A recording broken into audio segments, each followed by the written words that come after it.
Les boucles.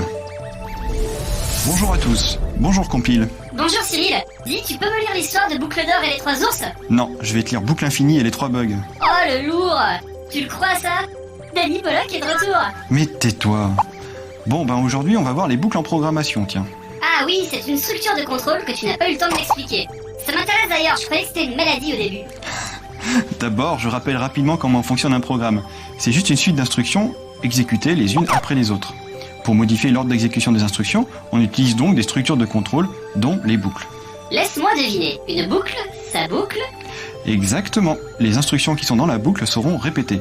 Par exemple, voici un programme pour toi. Efface écran. Affiche meporg. Répète.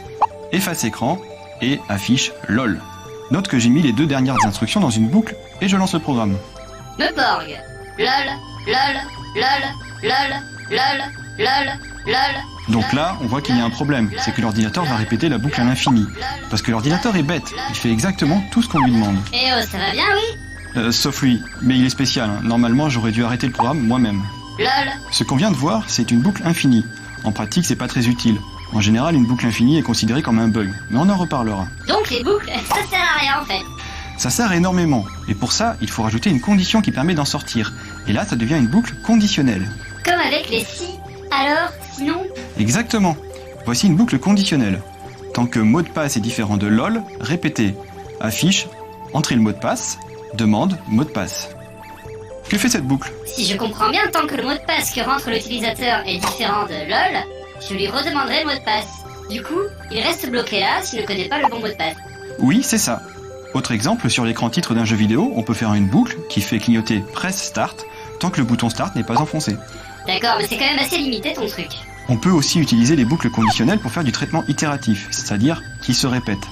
Par exemple, Compile, si tu devais faire un programme qui affiche un décompte de 0 à 1000, comment t'y prendrais-tu? Ça ferait les instructions affiche 0, affiche 1, affiche 2, affiche 3, affiche Je t'arrête 4. tout de suite. On peut faire beaucoup plus court avec une variable et une boucle conditionnelle. La voici. La variable i reçoit 0. C'est ce qu'on appelle l'étape d'initialisation. Ensuite, je commence ma boucle. La condition, c'est tant que la valeur de i est inférieure ou égale à 1000, alors, répétez, affichez i, et i reçoit i plus 1. Ok, c'est la première fois que je te trouve intelligent, dis donc. Alors j'essaie tout de suite. Je mets la valeur 0 dans i. Je vérifie la condition, i est bien inférieur ou égal à 1000. Je rentre dans la boucle. J'affiche i, donc 0.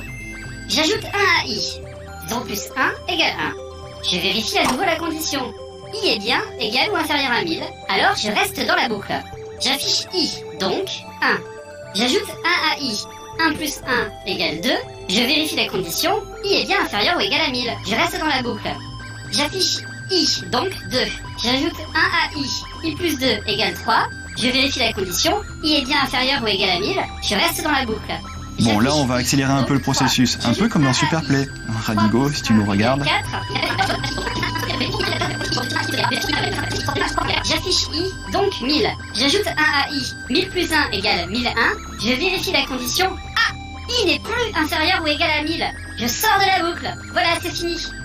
Ouh, pas mal, mais j'ai l'impression que ça me fait quand même beaucoup plus de boulot à moi au final.